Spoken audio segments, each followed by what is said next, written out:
लोगो, तुम्हारा माबूद तो एक ही माबूद है, सो जो लोग आखिरत पर ईमान नहीं रखते उनके दिल इनकार कर रहे हैं और वो सरकश हो रहे हैं। ये जो कुछ छुपाते हैं और जो जाहिर करते हैं अल्लाह जरूर उसको जानता है।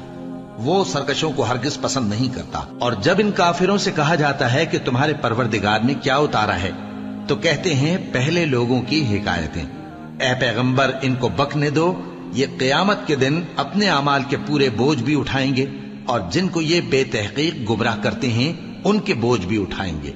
सुन रखो कि जो बोझ ये उठा रहे हैं बुरे हैं। इनसे पहले लोगों ने भी ऐसी ही मक्कारियां की थीं, तो अल्लाह का हुक्म उनकी इमारत की बुनियादों की तरफ से आ पहुंचा और छत उन पर उनके ऊपर से गिर पड़ी और ऐसी तरफ से उन पर अजाब आ वाक़े हुआ जहां से उनको ख्याल भी न था।